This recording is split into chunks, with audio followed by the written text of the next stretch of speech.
Kak Bevi, pasti Ya, kalau namanya udah apa namanya udah pembahasan kerja ke Timur Tengah udah pasti akan cerita mengenai pengalaman ya, pengalaman dari ya, awal sampai akhirnya kok nyasar gitu ya. Mungkin zaman saat itu mungkin belum ada Google Map ya, pakai peta gitu kan. ya, Bisa nyasar ke Timur Tengah Qatar. Karena saya dulu juga sebenarnya hampir, tapi nggak jadi karena ya. pilihan aja. Jadi nanti kita bisa ngobrol banyak. Kak Bevi, monggo cerita dulu deh. Bagaimana kok nyampe Google Map-nya salah sasaran ke Timur Tengah? Silakan. Oke, oke, siap, siap, siap. Terima kasih, Coach. Tama ini menarik ya. Bagaimana saya lah cerita pengalaman pribadi mengenai saya bagaimana bisa ke Timur Tengah. Yang awalnya saya pun nggak tertarik karena di masa saya itu berita Timur Tengah itu banyak itu penyiksaan pembantu kan, supir ya kasus-kasus yang seperti itulah. Jadi saya wah ngapain saya ke Timur Tengah daripada nanti saya di sana disiksa. Jadi yang karena saya sekolahnya STM, sekolah teknik, jurusan elektronika dan bahan prakteknya itu banyaknya dari Belanda dan Jepang ya, dari Philips atau dari Toshiba. Justru tujuan awal saya itu pengennya ke Jepang atau Belanda. Jadi begitu saya lulus STM di tahun 96, saya langsung ikut tes ke Jepang. Waktu itu yang mengadakan dari BLK. Saya ikut tes ke Jepang dari BLK itu ada tes fisik dan lain-lain ya, tapi ya nggak berhasil lah saya itu gagal. Penasaran saya coba tes BLK yang lain yang ke Jakarta, ke Palembang. Mungkin 5 kali ya, sekitar 5 kali saya coba tes BLK dari Lampung, Palembang, Jakarta itu ternyata belum masuk saya ke Jepang. Kemudian saya Hmm. bilang ke orang tua, saya tuh pengen keliling dunia lah mumpung masih muda. Ada tawaran di kapal pesiar, tapi orang tua nggak setuju. Jangan ke kapal pesiar lah.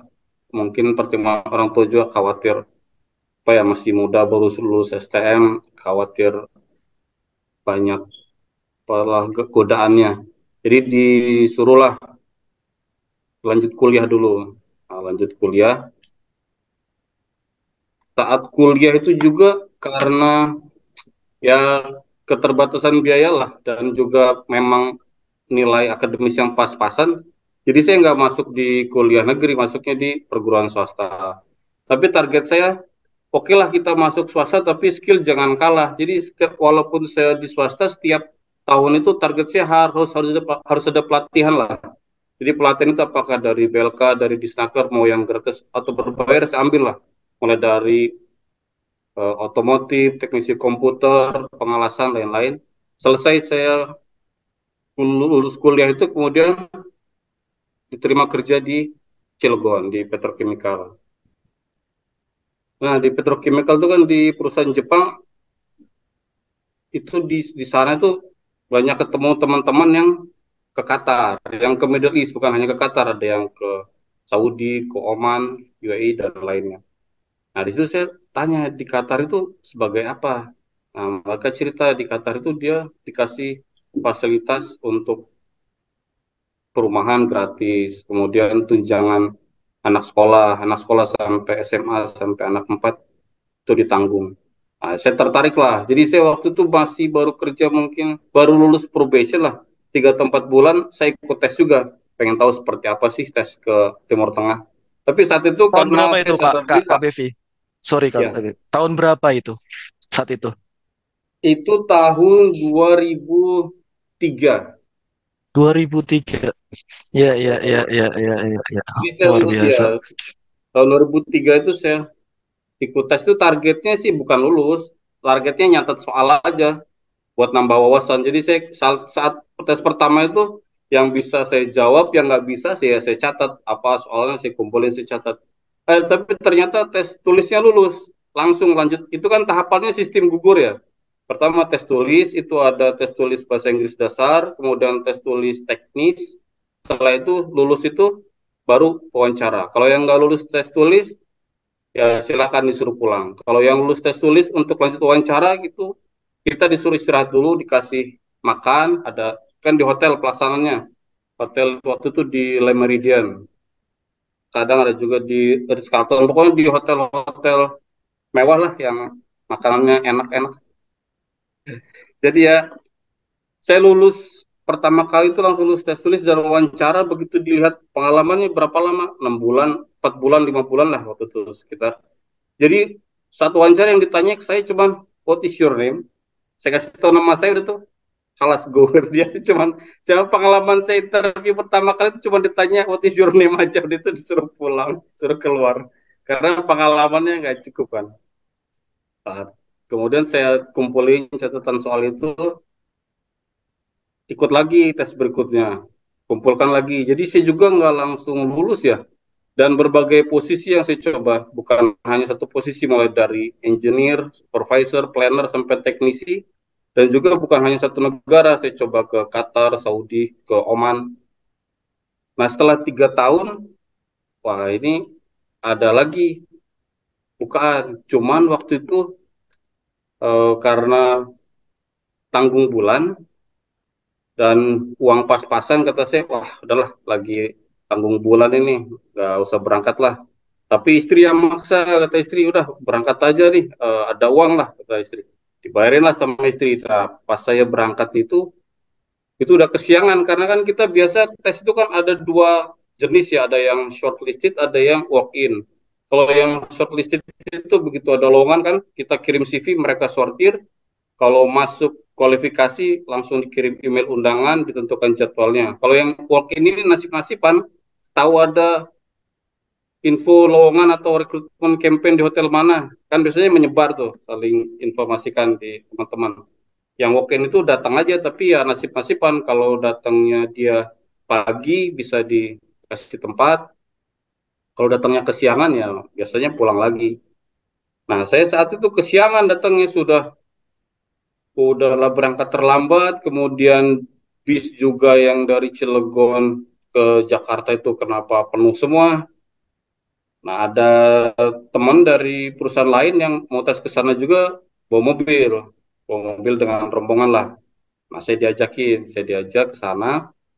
Begitu tiba di lokasi sekitar jam 8 atau jam setengah 9 itu sudah pada pelaksanaan tes. Ya, saya pikir taruh CV aja lah, saya taruh CV. Saya taruh CV di hotel tuh biasanya kan di arrange dari agen tenaga kerja ya. Dari agen tenaga kerja tuh dia udah standby depan pintu, kemudian usernya di dalam, usernya dari Qatar langsung yang datang. Ya ke meja itu, agen itu saya kasih CV saya titip lamaran aja karena udah selesai kan waktunya. Lagi udah terlambat, udah mulai tes. Dari dalam itu keluar usernya orang Arab, dia tanya ada lagi nggak yang mau ikut tes. Nah, dari agen itu ngasih CV saya ke user tuh dia baca sebentar mungkin 5 menit. Ya saat itu juga saya langsung dikasih job offer. Jadi tempat saya kerja sekarang ini ya alhamdulillah saya nggak dites sih, langsung dikasih job offer aja saat itu juga. Terus juga agennya juga kaget, ini nggak usah dites lagi. Nggak usah, kata usernya. Sehari itu ya langsung dikasih job offer, kemudian besoknya medical. Ya urusannya cepet lah, mungkin karena dia perlu orang ya, perlu cepet ya. 3 minggu kemudian saya berangkat, visa, tiket keluar. Itu sih sekilas infonya, mungkin ada pertanyaan. Wes, luar biasa ya. Tapi gini, teman-teman yang hadir di sini. Jadi jangan sampai diambil kesimpulan kalau misalkan walk-in interview datangnya telat gitu ya. Itu aja. Oh, berarti kalau Ya, gitu walk-in interview datangnya telat aja. Nungguin usernya keluar gitu kan. Bukan. Jangan ambil kesimpulan ini di situ ya. Ambil ambil ambil titik apa namanya semangat berjuang dari tahun 2003 sampai ke 3 tahun 2006 ya. Berarti ya Kak Vivi ya. Gitu sampai dengan bener ya, ya. Bener ya ya, ya. 2006 Saya sih dan tadi punya nangkapnya, pengalaman saya sih hmm? tadi nangkapnya ini sih tadi support dari istri sih. Istri. Ya. Betul. Maka Iya. carilah istri yang support ya kan. Iya, iya, iya, iya. Doa terbaik Betul, itu dari betul. istri, Pak. Iya. Kenapa Pak Dan Irfan? Doa terbaik itu kenapa dari Pak istri. Ivan? Gimana? Maaf. Doa terbaik itu dari istri dan anak. Oh, iya, iya, iya, iya, iya, iya. Setuju banget. Saya Yes, mau highlight yes, yes, juga yes. satu poin, mau highlight satu poin juga. Jadi belajar dari pengalaman pertama tuh saya catat soal, kemudian setiap saya tes selama tiga Hmm, tahun itu selalu saya kumpulkan catatan soal mana yang kita nggak tahu, kita cari infonya, kita kumpulkan catatan itu, dan di CV itu kita, karena kan orang itu kan rame ya, jadi user itu kan langsung melihat halaman depan. Untuk Timur Tengah itu mereka tuh akan prefer orang yang pengalaman untuk di equipment yang ada di plan mereka. Jadi saya pelajari setiap perusahaan di Timur Tengah ini mereka equipmentnya apa. Nah itu kita masukkan di CV, misalkan alat apa, misalkan kalau untuk mereknya apa kita sebut, sistemnya apa. Jadi mereka langsung lihat di halaman pertama, oh oke, ini berarti dia paham dengan alat ini. Dan kita lihat dari skill kita itu apa yang kurang, dari tes itu apa yang kurang, oke kita cari pelatihan, kursus atau baca-baca untuk nambah wawasan. Ya, ya, ya. Berarti memang memang itu ya, memang yang dicari itu adalah memang yang memang sesuai, benar-benar sesuai dengan requirement mereka gitu ya. Dari sisi pengalaman kerjanya, buktinya pada masa pertama itu hanya ditanya cuma namanya aja karena masih pengalaman 6 bulan gitu ya. Begitu. Jadi benar-benar cari yang apa namanya punya pengalaman dan memang cocok dengan secara teknis di mereka di sana. Begitu ya, Pak ya. Ya, Kak ya. Jadi eh, bagaimana supaya tahu bahwa requirement mereka itu memang sebentar.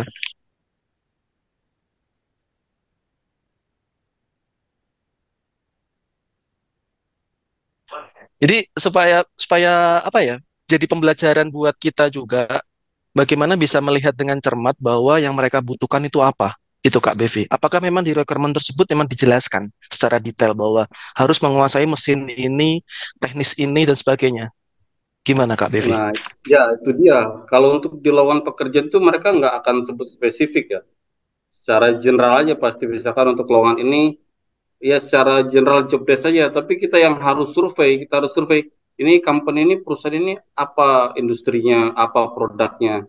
Nah, dari situ kita bisa tahu produknya apa, kemudian sistem yang digunakan apa, dan juga karena saya di petrochemical dan juga banyak teman-teman yang sudah berangkat ke Timur Tengah, ya itu dari informasi dari teman-teman itu saya tanya ke mereka, saya mau apply ke pabrik ini, mereka pakai alat apa, kemudian sistem yang mereka gunakan apa, dan masalahnya apa biasanya. Ya kita harus rajin gali informasi, karena untuk lowongan dia infonya hanya general aja. Oke, dan ini sebenarnya juga nggak hanya ke Qatar aja ya. Kita mau apply di perusahaan di lokal pun juga harus seperti itu ya. Gali informasi di mana kita mau apply ke perusahaan tersebut. Gitu kan ya.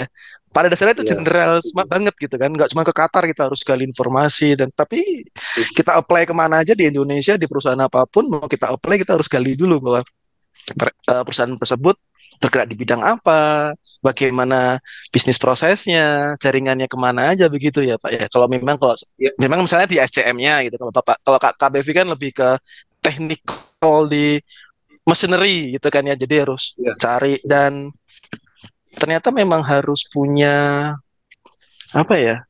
Punya teman atau lingkungan yang memang mendukung untuk kita buat maju. Gitu ya Kak Bevi Ya, ya. Gitu. Yang memang mendukung kita untuk menuju misi atau visi kita. Dan itu dari awal Kak Bevi memang mau visinya adalah mau keliling dunia. Gitu ya. ya, betul ya. Keliling dunia. Dan Dan akhirnya sedikit menambahkan juga ya, coach, hmm, sedikit menambahkan coach untuk yang supply chain, karena saya pernah juga apply untuk supply chain. Itu beberapa pertanyaan tuh saya terima itu saat saya melamar ke mereka, pas interview mereka tanya, kamu tahu nggak di mana port terdekat? Kamu tahu nggak gimana jalur shipmentnya? Itu mereka tanya, makanya kita harus survei kalau kita apply ke perusahaan itu, lokasinya di mana, portnya yang terdekat di mana, jalur shipmentnya gimana kan?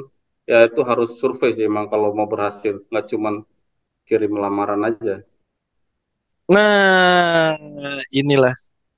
Tapi jujur Kak Bevi, pada saat momen di mana kita, jujur saya juga pernah ya, saat kita sudah putus asa, itu kirim CV udah sporadis aja, masif aja, dung dung dung dung dung dung dung dung dung.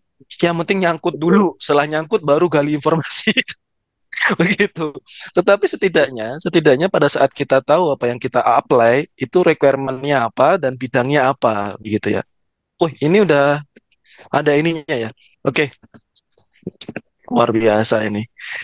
Siapan. Nah, ini eh tadi ya, sebelum ke PowerPoint-nya Kak Bevi ini, Kak.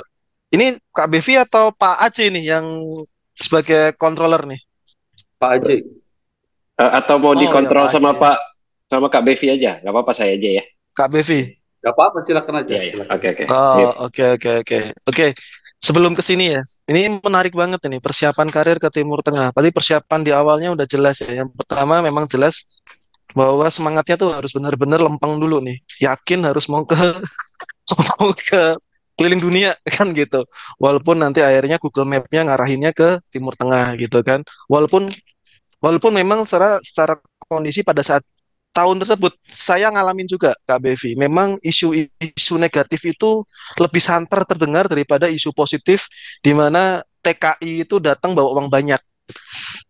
Tetapi TKI datang tuh hanya nama kan gitu. Iya, betul. Banyak di sana, apalagi Timur Tengah gitu kan. Banyak-banyak banget. Ya, tapi itu tidak mematahkan semangat untuk benar-benar apa namanya? Ya go ahead lah, langsung jalan ke sana. Oke Kak Bevi, monggo dilanjut ini Iya. di apa Dan namanya? juga Coach ya, PowerPoint-nya.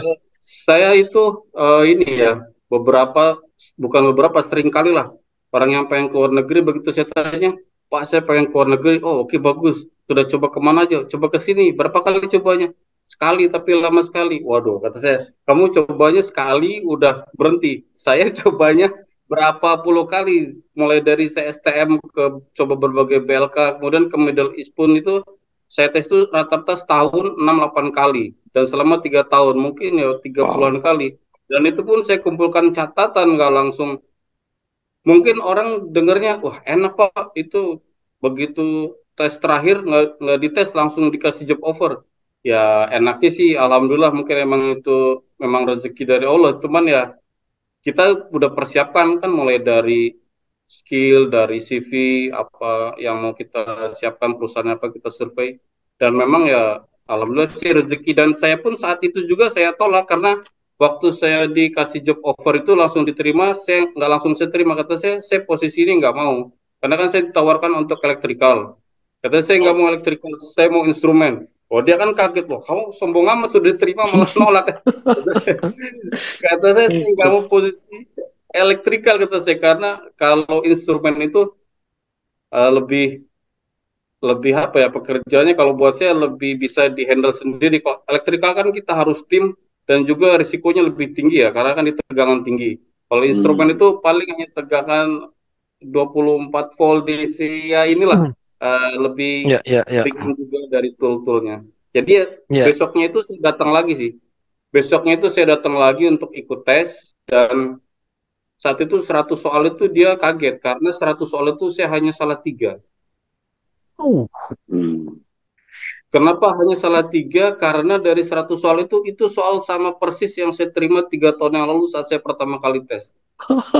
Itu soalnya nggak berubah. Oke. Sama sekali nggak berubah soalnya. Kata saya, ini soal sama persis, nggak ada perubahan. Wah, udah ini mah.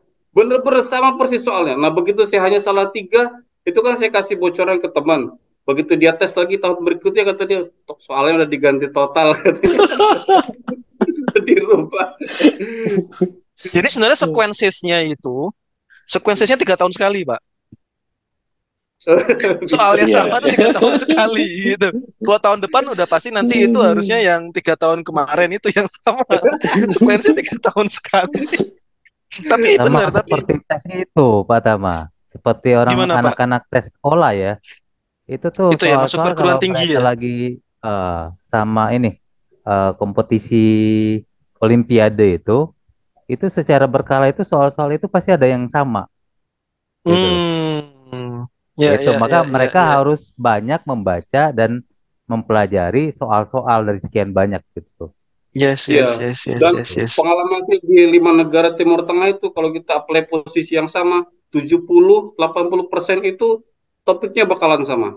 Hmm. Oke. Paling yang ganti hanya angkanya. Tapi kalau kita Hmm. sudah paham, makanya saya selama pengalaman saya tes Timur Tengah, saya selalu lulus tes tulis. Hanya mentoknya di interview aja, mungkin karena pengalaman atau apa. Tapi kalau tes tulis saya selalu lulus karena 70-75% itu soalnya samalah topiknya mengenai yang di bidang teknis kita. Oke, oke. Kak Bevi, kita ngelihat dari PowerPoint nih. Saya pancing.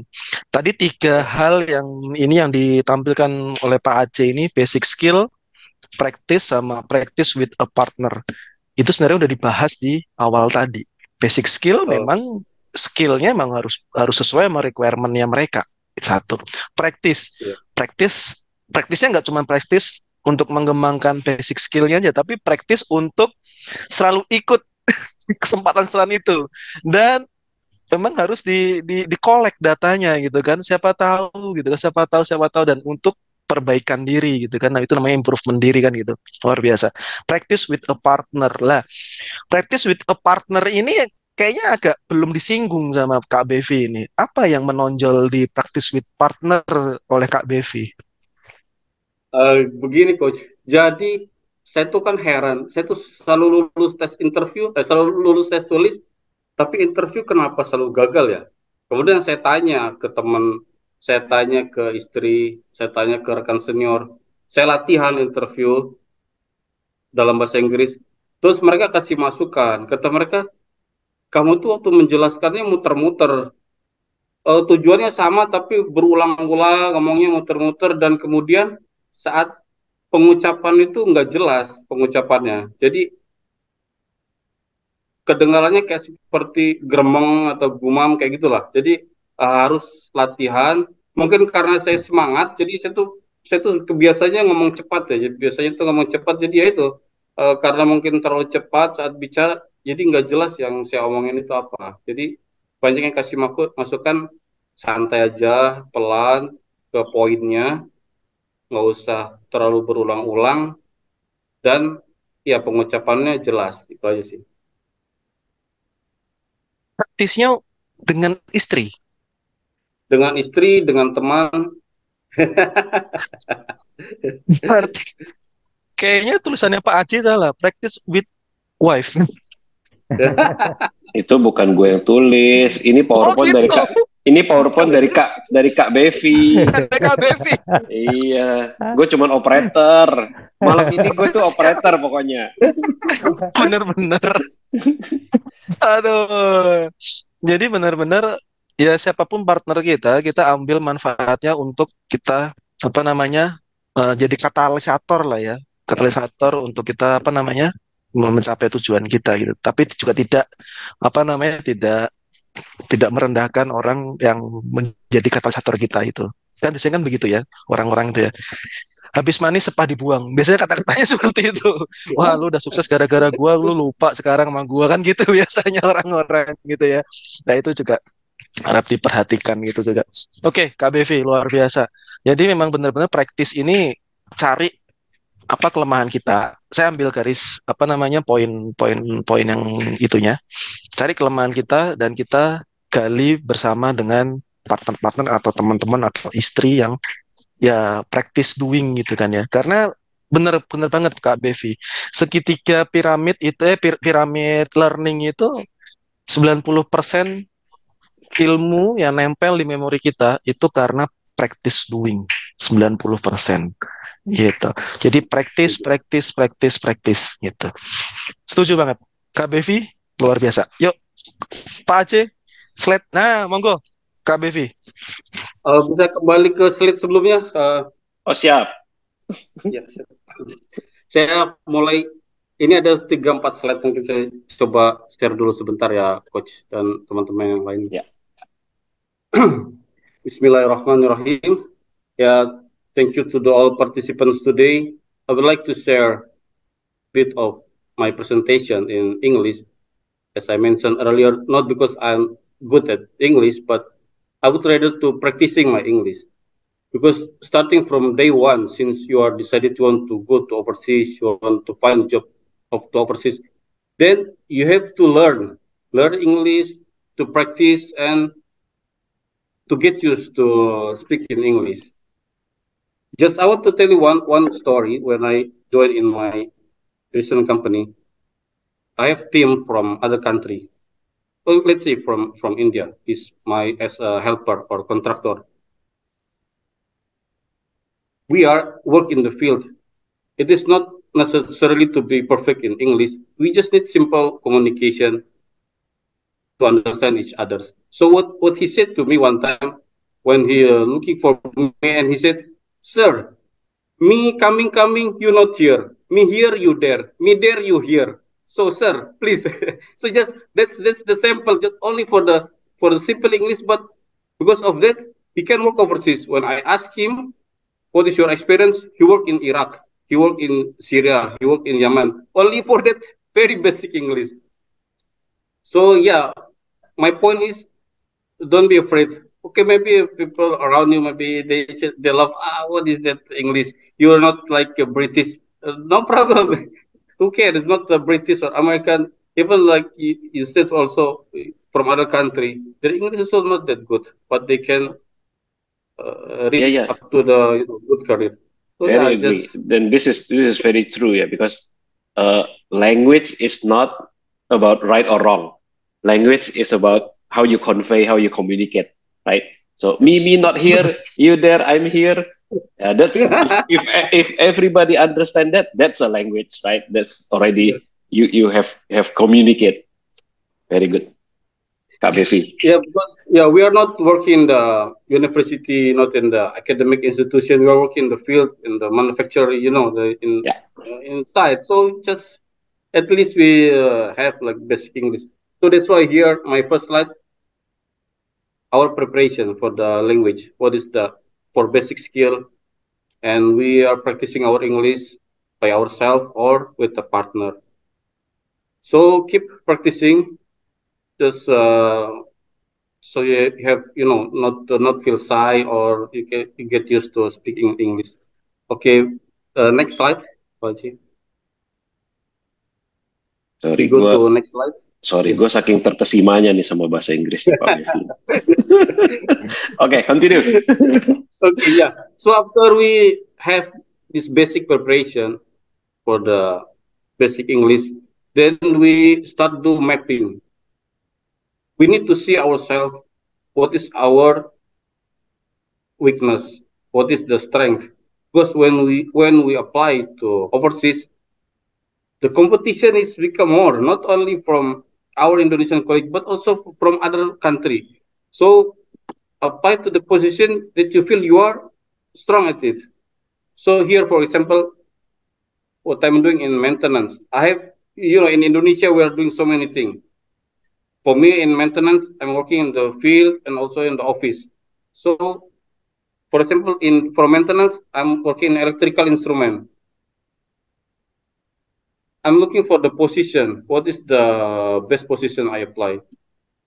So I have here instrument supervisor, technician, then planning. After that, based on this my skill and industry, here I have experience in petrochemical. Sorry. From this, so we try to find what is the most strong point for us from the skill, from the industry, and the opportunity. Like I said earlier, just 6 months experience, then you apply to overseas. So you have to find also the opportunity, because some company or some country, some industry, they have minimum requirement. So you need to see also, for example, as consultant company, they need 20 or 25 experience. So if you are like entry level, it is not possible you apply to consultant company. So you try to find another industry, and also check the country, which country giving most benefit and less requirement. Before I try to apply to New Zealand, and the requirement is very high, like you need to have Kiwi educational. They call it Kiwi educational background. It's been like you are graduate from university from their country. So it is difficult for me unless you are graduate from Europe or overseas companies. Since I'm just from the Indonesia, so it's difficult. So what I found is in the Middle East, they have like very less requirement. They can accept even you are just graduate from high school. Still they can accept you because they need people to come. They need people to work in the Middle East, so they want people, they want to attract people. So that's why I applied to the Middle East, because the requirement is less and the benefit is also good. If I compare, before I apply also to the UK or to Singapore, if I compare the benefit in Middle East is for my position is still much better. So that's why I applied to Middle East. Oh, So after so finish, Kak Bevi, so the benefit or the salary to Middle East is even higher than Europe or even Singapore, right? yeah. Because I have Wow. experience before I applied to Singapore, they offer like $4,000 Singapore, but when I check the living cost is too high. So I said this, and Yeah, also living single cost son, is too, not, yeah. uh, But you know, since the recently in the news, our millennials here in Indonesia, yeah, they have the new habit of wanting to go to Singapore and work in Singapore or even become a citizen of Singapore. why more facilities now? I don't know, and maybe they don't have this information about Middle East is even no. I mean, the salary higher or because of the living cost is lower in Middle Well, in East. Middle East, Yeah. yeah. You see, in Middle East, relatively the living cost is some price is even much lower than in Indonesia. I give you example for the, let's say, egg 30 pieces egg. Sometimes they have promo. This only like 1 rial. 1 rial equal to 4,000 rupiah. So here in Middle East, 4,000. egg, milk, meat, it's much cheaper. But if you are asking for the vegetable or fruit from Asia, of course, it will be expensive. Like you want to buy durian, like in Lampung, one durian is only like 30,000 rupiah. Yeah. But in Middle East, in Qatar, is around 250,000. Yeah, I can imagine. Yeah. Okay. So yeah, let's go to next slide, please. Kalau mau bertanya silakan loh ya, dan boleh Ya bertanya silakan, mau bahasa Indonesia dalam juga nggak bahasa apa-apa. apapun loh ya. Beliau Iya, ini ngerti bahasa Indonesia kok. Lengkap ini. Begitu dengar dia berbahasa Inggris, gue sampai lupa dia bisa bahasa Indonesia. Iya, sekarang Oke, lanjut bro. yeah. So here is this example from my experience. I applied to several countries, like to Japan 5 times, as I said before, 5 times through PLK. Then I applied to Oman, UAE, and when I check how many times I applied job to Brunei, this 14 times. So even Brunei is more than Qatar, but there is no response at all. But my point is, from my personal experience, you need to find out option from several countries.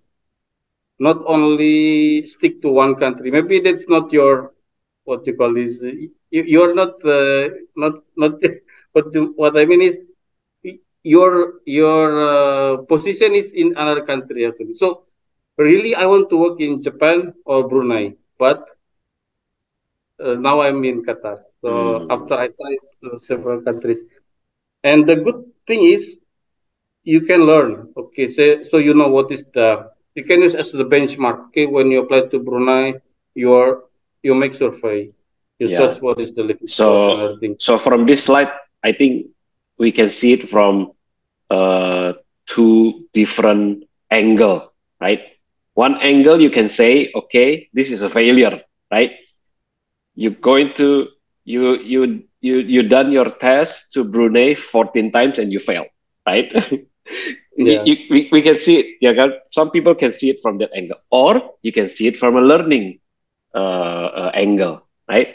You learn and you learn from your test in Brunei 14 times, UAE 10 times, Oman 6 times, and that is how you get to when first we hear your story at the beginning, it seems like very easy.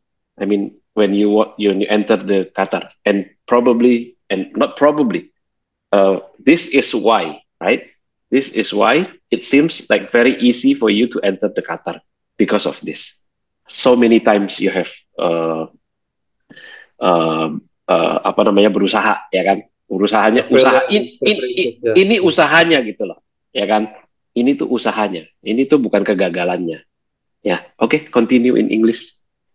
Yeah, so that's why when people said, "Oh, I applied already to overseas one time and failed," I said, "You applied one time and failed, and you just talk to me. Come on, man, this is only one time. At least you apply 20 or 50 times, then you can come to me. You apply one time, fail, and stop it. And then you said, oh, it's not my luck to work overseas. Come on, it's just one time try, and you said it's not your luck." Yeah, that's why. Yeah, that's why I think people can say apply one time and fail, and then that is failure, right? But this is not a failure. This is a learning, right? And about English, I will tell you also the story this Houston.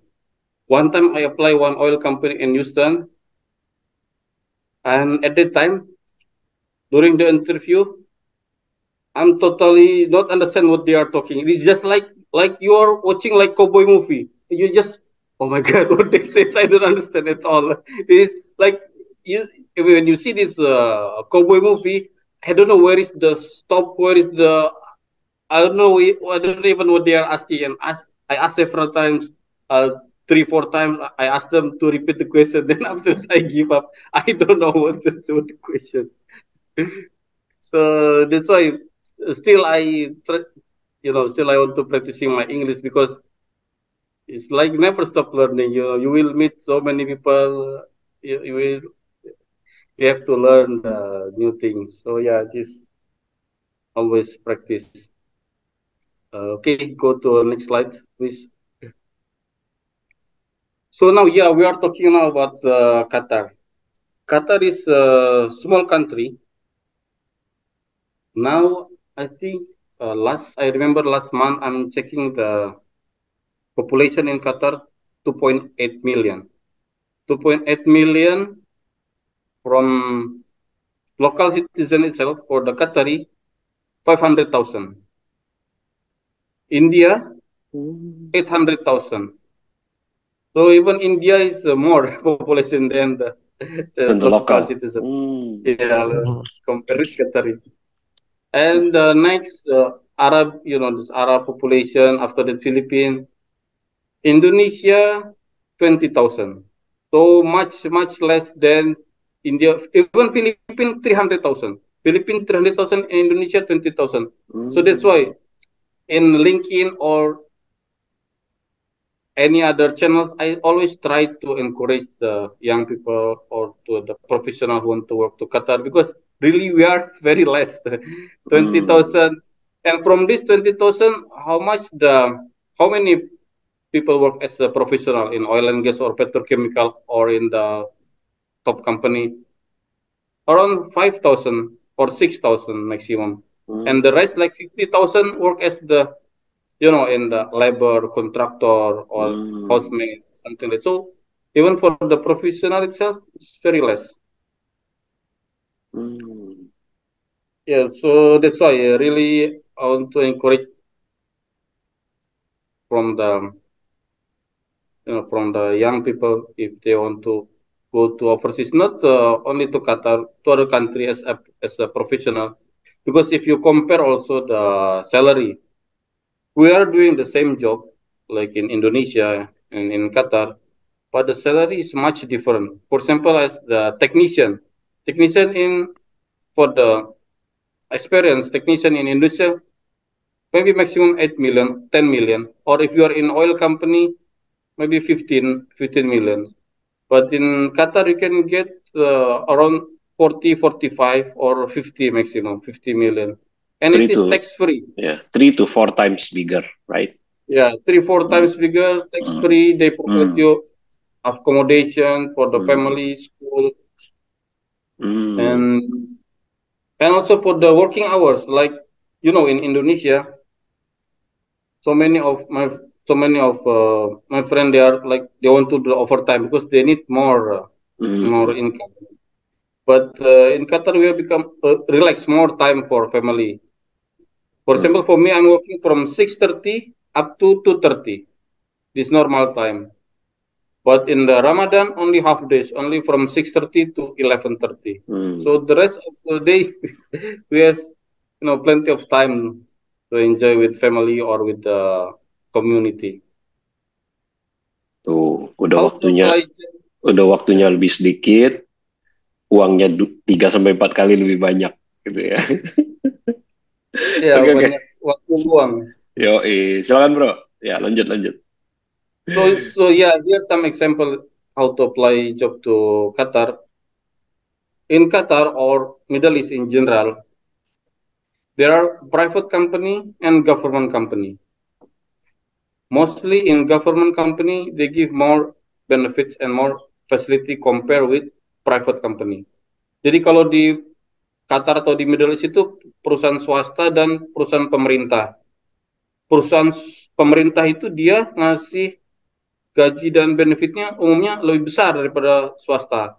Dan juga perusahaan pemerintah itu dia lebih lebih dipandang dan juga banyak kebutuhannya lah. Karena seperti di Qatar misalkan, di Qatar aja polisinya aja dari negara lain loh. Jadi mereka tuh hanya yang komandan aja, topnya aja yang orang Qatar. Ada saya ketemu polisi dari Pakistan, maksudnya polisi yang bekerja sebagai polisi tapi di negara lain. Dan beda mungkin kalau di Saudi atau Oman ya. Saudi atau Oman mungkin karena mereka penduduknya banyak. Tapi kalau di Qatar, karena tadi seperti saya bilang itu penduduk aslinya hanya 500.000. 500.000 itu kan semua dari bayi sampai orang tua. Jadi kan nggak semuanya kerja. Yang kerja paling hanya 200 ribuan. Nah, 200 ribuan ini mereka kalau di pemerintahan kayak di kepolisian ya hanya di top pimpinan aja. Kalau yang polisi yang di lapangan itu banyakkan dari kontraktor dari negara lain ya. Kemudian bagaimana apply cari kerja ke Qatar itu ada beberapa pilihannya. So there are several ways how to apply job to Qatar through job portal. Job portal, I mean like it's similar like Job Street. But here in Qatar or in Middle East, there is specific job portal for Middle East like Byte.com or Naukrigulf.com. Then you can apply also through agency. In oil company in Qatar, they have lists for the approved agency. So for the manpower, only supply specifically from that agency. Other than that, you can apply also through Headhunter. So there are so many ways. And one more point, you can apply also directly to the company website, but for me, the possibility is very small. But yeah, some of my friends, they apply directly to the company website. Okay, let's say you know one company in Qatar, you are doing survey and you are searching what is the Qatar company owned by government, and you find the website, you go to the website and you just apply if any position open or you can drop CV. Some people, they can get job from that way. But for me, I tried for me, I just applied to a job portal, agency, and Headhunter. I never get accepted from the company website. Other information here is QatarLiving.com. QatarLiving.com is popular website in Qatar. So many information there, like social life or the, sometimes also you can find the job vacancy or you can. It is all about Qatar, about the living cost, house rent, or vehicle for sale, everything, all information. And next is payscale.com.ua. Payscale.com.ua is what you call this. From this one, you can see the benchmark of salary. If you go to this website and you type your position, for example, as logistic or as technician, then it will show you the range of salary. And for government companies, mostly in the top of the range. Apa bro tadi Payscale? Payscale.com.ua.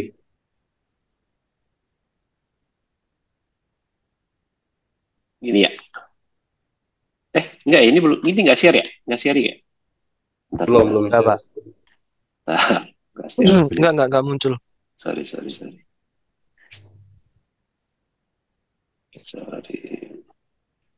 Tapi nggak ada nih. Kok cannot be read ya? Payscale.com aja coba, payscale.com. Payscale.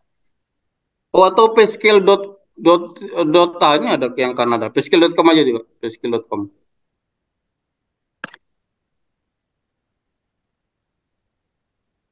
Nggak ada. Oh, ini nih. Nah, ini. Nah, di sini kita bisa pilih negara sih. Pilih negara yang misalkan di mana. Di mana ya? Ini kan generalnya. Mana pilih negaranya? Tahu di sini kan tutupan.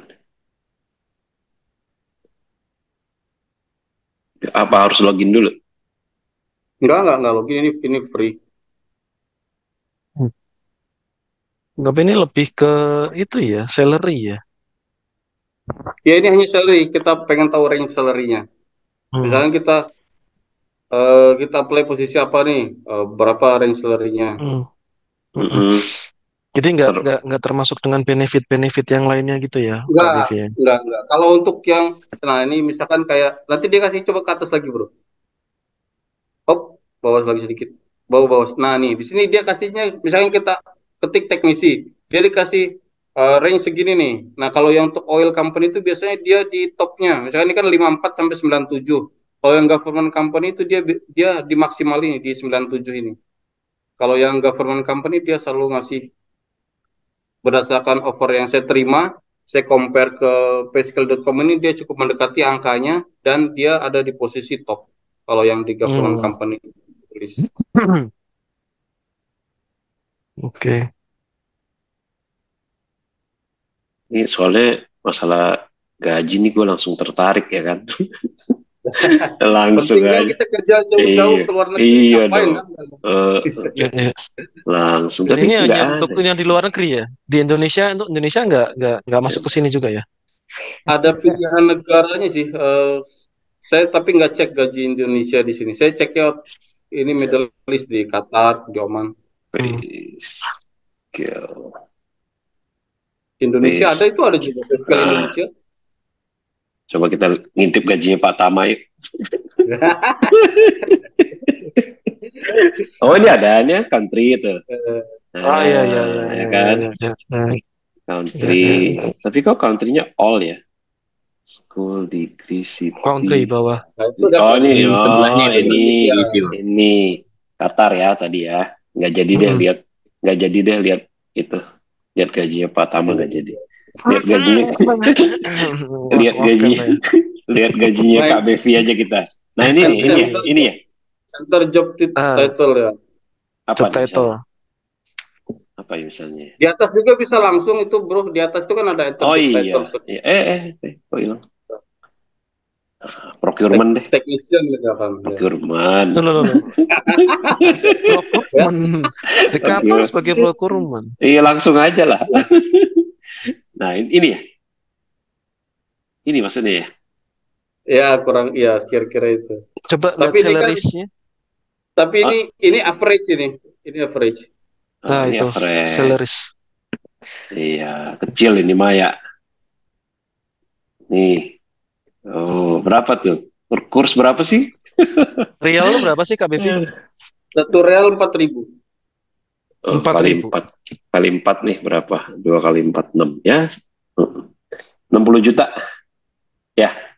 Apa 600 juta? Hah? Itu setahun ya? 720 juta, Pak. Oh, setahun ya ini ya tapi ya. Ya, annual ya. Ini gaji setahun apa gaji sebulan sih? Tadi lihatnya sih annual tadi kayaknya. Oh gitu. Setahun. Year. 720 juta bagi 12. Berapa? 60. Iya, Mungkin ya, 60 juta Pak Devi gitu. dapatnya itu sebulan itu Pak Tama. Itu kalau itu average ya. Average. Iya, iya. Itu di Ya, luar fast average band ya, artinya KPV. artinya di atas itu Pak Tama. Iya. Iya. Tapi Jadi tapi bener loh. 2 sampai 3 kali di Indonesia, kan Kak KBV bilang begitu ya. Di Indonesia Iya. manajer itu masih di antara range 25, 20, Iya. 30 juta. Benar. Anggap rata-rata average 25, 20 lah. Masih banyak Iya. kok yang di LinkedIn itu Iya, ngasih 20 salary juta. manager tuh 20 juta. Di sini 60 juta. Yes, berarti valid. Iya, 4 kali. 2 sampai 3 kali. Yes. Bener. Ya pindah Kurang yuk. lebih lah, kurang lebih. Langsung mau pindah dia. Nah, tapi kalau ini kan average ya. Kalau kenyataannya sih di atas dari sini, Pak. Iya. Terus Masya Allah. ada fasilitas anak sekolah, ya kan? Facility, benefit ya, yang lain ya. Masih ada yang lain-lain. Ya. Tapi Tapi Terus, apakah di ingat- tahun ingat pertama lagi. langsung boleh bawa family Kak BV? Maaf. Kalau misalkan yang untuk level staff itu dia ada probation. Probation tuh 3 bulan atau 6 bulan. Tapi kayak untuk level senior kayak supervisor, manajer ke atas, begitu kita datang, kemudian kita kan medical check up, dapat Qatar ID, mungkin sekitar 1-2 minggu proses itu kita sudah boleh bawa keluarga kalau level supervisor ke atas. Oke. Nggak perlu Agak beda probation. sama Jepang ya. Oh, Jepang gimana?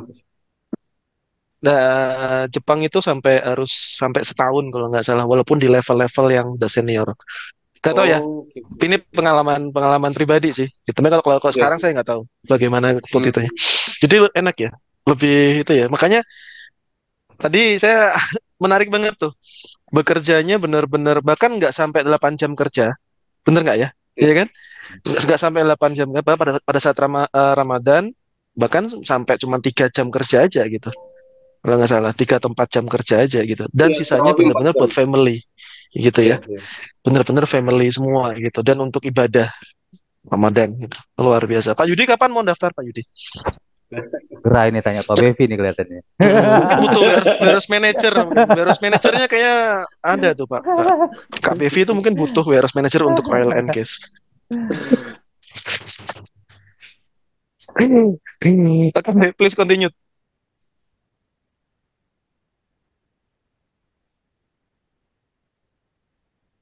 Oke, kayaknya itu aja sih kalau slide-nya singkat Oh, aja, oke. sisanya diskusi aja, Sip, sip. tanya jawab kalau ada pertanyaan. Oke.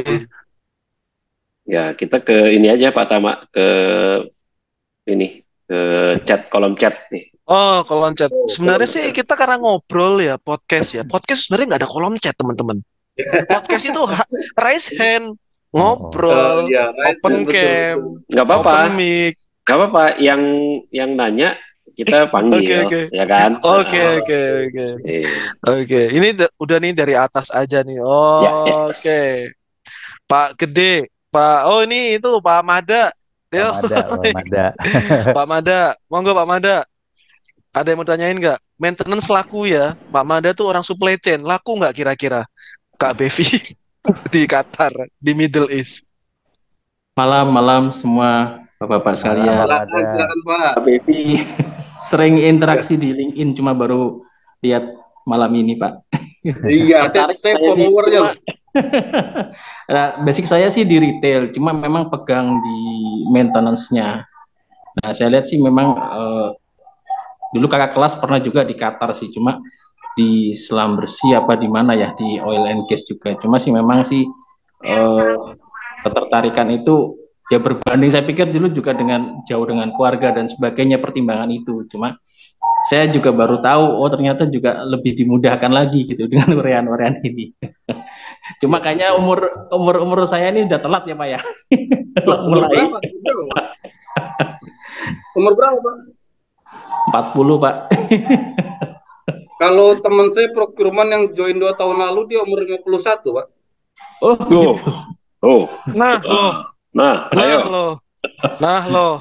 Pak Bevi. Kalau itu pertamanya tadi Halo. ngintip procurement salary lo. Seperti saya. Coba nanti kita bisa ini ya, saya mungkin ke Pak Bevi approach dulu ya, lihat kemampuan juga. Boleh. Menyamakan persepsi. Terima kasih banyak Pak. Ya, sama-sama. Insight-nya. Ya, terima kasih sama-sama. Kalau saya boleh Pak Mada cerita sedikit ya, untuk usia tuh kan memang paling banyak pertanyaan dari teman-teman. Tapi kembali lagi ke posisi apa yang di-apply dan skill-nya ya, dan industrinya. Saya banyak teman yang seperti yang saya cerita, teman kerja saya sendiri dari Indonesia 2 tahun yang lalu itu join Qatar usia 51 tahun. Karena kalau di perusahaan pemerintah kan pensiunnya umur 60. Jadi dia masih ada kesempatan 10 tahun bekerja. Dan itu pun kalau memang diperlukan bisa di-extend hingga 5 tahun. Oh, Jadi kalau dia tinggal ya hasil tinggal ini medical check up-nya ya, Medical Pak ini check ya, Nah, Pak Vivi ya. itu medical check up-nya yang mesti diwaspadai. Karena memang prosesnya kan begini nih, kita di Indonesia sebelum berangkat itu medical check up, kemudian setelah fit diurus visanya dan berangkat. Nah, ketika kita tiba di Qatar, itu kita medical check up lagi untuk proses bikin resident permit ya. Nah, medical check up di Qatar itu kan utamanya sih hanya untuk TBC, kemudian hepatitis B dan C.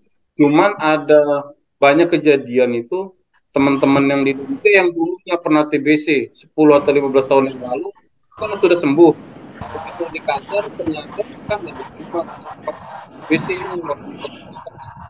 ini jadi mereka kembali lagi. Nah, di sini emang resikonya kalau kita kerja ke luar negeri, saat kita pindah kerja, kemudian ternyata di Indonesia kita sudah resign, dan saat kita di Qatar hasil medicalnya nggak lulus, itu gimana kan? Sedangkan kita udah keluar kerja. Nah, saya saat itu juga dari HR perusahaan itu dia juga bilang ke saya, kamu kok berani benar mau resign? Nanti di Qatar kalau medical check up-nya nggak lulus gimana? Ya, saya sudah yakin aja lah. Yakin kalaupun memang nggak lulus ya saya cari yang lain aja, karena ya pertimbangan kita ada skill, masih muda, insya Allah masih bisa usaha. Tapi ya memang bagaimanapun juga masing-masing orang kan beda-beda pertimbangan dan rezekinya, ya memang itu harus diperhatikan juga. Kalau nanti kita gagal medical check up di Qatar atau di negara lain di Middle East, ya kita harus siap-siap kemungkinan terburuknya sih. Tapi itu kan juga sebagai persiapan kita juga kan untuk mempersiapkan bahwa tubuh kita atau medical check up itu biar hasilnya lebih maksimal gitu kan ya. Karena kan kita udah tahu nih tes apa aja yang akan kita hadapi di depan gitu kan. Jadi persiapan apa yang harus kita lakukan untuk menghadapi tes tersebut kan begitu, Kak Bevi ya, gitu kan. Jadi kalau teman-teman yang udah merasa memang saya udah punya diabetes nih, jadi udah harus hati-hati nih. Apa namanya, treatment apa yang bisa untuk menyembunyikan penyakit atau menyembuhkan diabetes itu untuk bisa diterima di overseas kan gitu. Dan rata-rata kalau medical check up pasti ngelihatnya adalah penyakit-penyakit yang memang berat ya. TBC lah, hipertensi lah, diabetes lah, seperti itu. Gitu ya. Itu pun juga nggak hanya di Qatar aja, sebenarnya di beberapa perusahaan yang benar-benar menjalankan SOP medical check up pasti begitu. Gitu sih. Iya. Oke. Tapi kalau saya boleh infokan juga sih, di Qatar ketat untuk yang kayak seperti TBC, HIV atau hepatitis. Tapi kalau misalkan seperti darah tinggi atau diabetes itu mereka masih toleransi. Jadi poinnya sih hanya penyakit yang menular. Karena saya banyak juga teman yang yang hipertensi, dia yang diabetes, tapi di treatment sama perusahaan. Nah, di sini pentingnya kalau kita apply ke perusahaan milik pemerintah. Kalau perusahaan milik pemerintah itu dia care sama kandidatnya. Dia kan ngerasa udah rekrut, dia udah tes, dia udah keluarin uang. Nah, kalau bisa itu dia treatment. Jadi dia karena sesama perusahaan pemerintah ya, jadi bisa saling maklum. Beda kalau swasta. Kalau perusahaan swasta tuh kebanyakan nggak care, begitu udah, oh ini gagal, ya udah pulang. Tapi kalau dari perusahaan pemerintah dia akan tanya ini gagalnya di mana. Oke, misalkan bukan yang parah amat kayak hipertensi, itu banyak teman-teman yang sampai sini di treatment, dikasih obat ya apa, hingga kemudian bisa diterima. Karena utamanya sih hanya di penyakit menular seperti TBC, HIV dan hepatitis. Kalau selain itu masih bisa dimaklumi sebagian besar. Iya, iya. Mungkin kalau hipertensi memang mungkin masih wajar ya, karena di sana kan banyak daging ya. Betul. Di Qatar itu Middle East itu Eh, darah tingginya itu sama diabetes itu termasuk yang tertinggi di dunia karena kan banyak Yes, yes, daging. yes. Betul, betul, betul. Bahkan sayuran pun juga sangat jarang di sana. Iya, iya. Iya, iya, iya, iya. Oke, oke, oke. Sip. Ya, benar-benar. Oke, apa ya? Sebenarnya udah lengkap ya. Oke, kita coba ke chat lagi deh, manu chat lagi. Mungkin yang Manu. fresh graduate ya. Pertanyaan lain itu fresh graduate itu kadang pas saya masih fresh graduate pengen ke Qatar atau ke Timur Tengah bisa nggak? Oh, saya bilang begini kalau untuk fresh graduate baiknya cari pengalaman aja dulu. Karena untuk fresh graduate yang ke Qatar itu ada beberapa hal. Yang pertama tuh biasanya kalau rekrut fresh graduate mereka rekrut dari universitas lulusan di negaranya sendiri. Ngapain ngambil dari Indonesia?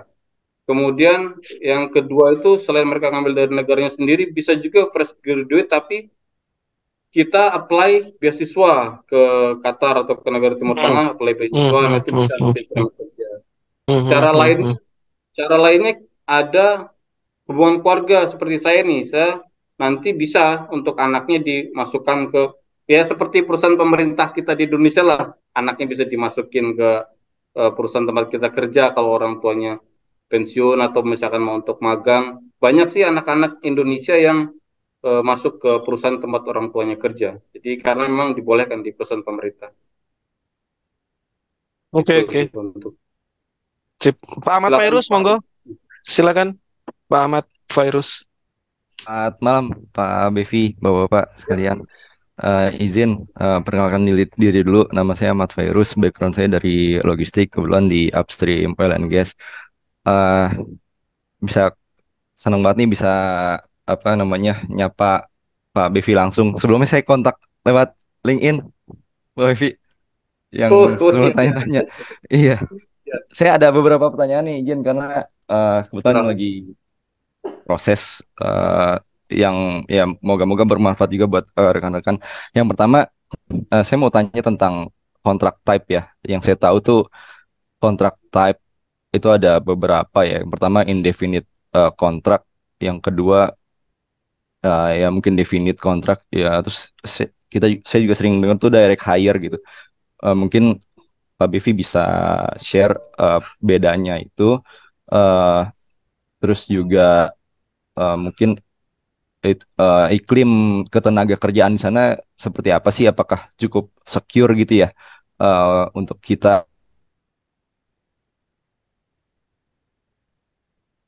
Halo, Terus ya, Pak. kayaknya nge-freeze ya, nge-freeze. Hmm, hmm. Oh, oh, Ya, nge-freeze, freeze. Tapi oke. itu tadi pertanyaannya itu ya, apa jenis-jenis kontrak ke Kontrak. kepegawaian gitu kali ya, kontrak pekerja gitu ya. Mungkin itu Ya, bisa dijawab kalau dulu ya, Kak Bevi. ya itu aja jawab dulu jangan ada ya. Uh, Jadi ya, ya benar sekali tuh pertanyaan dari Pak Ahmad tadi saat kita tes ke perusahaan Timur Tengah, apakah itu di perusahaan swasta ataupun perusahaan milik pemerintah, itu kita terima job offer, terima tawaran kerja, terima offering letter. Itu ada yang namanya definite kontrak. Definite itu apa di Indonesia itu kontrak kerja waktu tertentu ya. Jadi sekitar hmm, definite kontrak itu bisa setahun sampai 3 tahun. Jadi kontrak hmm. kerja selama periode itu selesai kontrak ya udah pulang. PKWTT Atau ya, ya PKWT atau bisa justru juga PKWT ya waktu tertentu ya. bisa juga diperpanjang tergantung dari perusahaan. Tapi yang jelas itu kontrak kerjanya. Nah kalau untuk di saya sendiri itu undefinite. Jadi kalau perusahaan pemerintah itu umumnya undefinite. Jadi kontrak kerjanya nggak terbatas ya sampai pensiun aja. Sampai pensiun. Tapi bukan berarti sampai pensiun kita harus kerja di situ terus. Enggak, kita bisa juga mengajukan resign atau keluar ya silahkan aja. Tapi dari perusahaan ya sampai usia 60 tahun.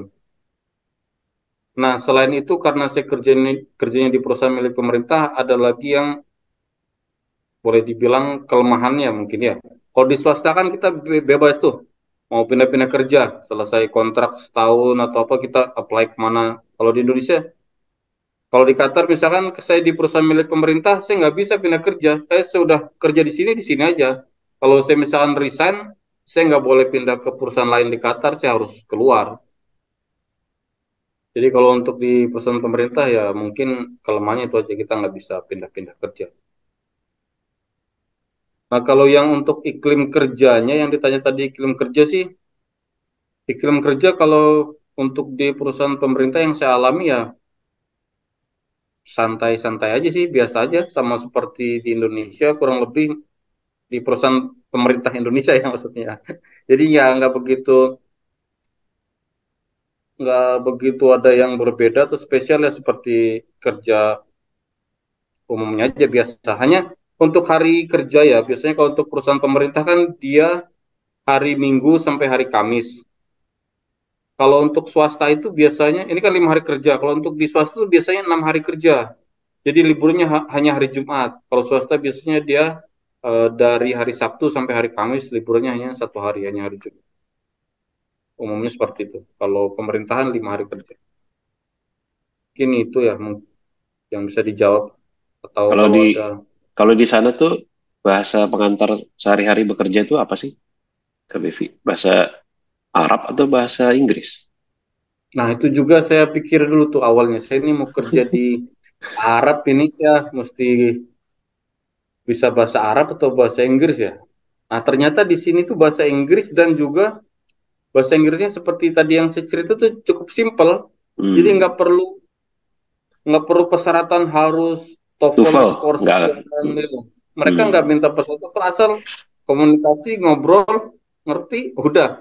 Bahkan kalau dulu ya, kalau sekarang mungkin nggak. Kalau dulu teman saya ada yang seangkatan itu tahun 2000 itu kerja sebagai welder, totalnya nggak bisa bahasa Inggris. Nego gaji cuma tulis-tulis.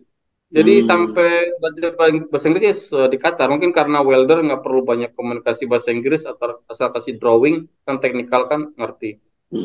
Sampai tahun 2010 itu ada teman juga yang join ke perusahaan sekarang itu dia sebagai drafting, itu pun bahasa Inggrisnya juga kacau banget.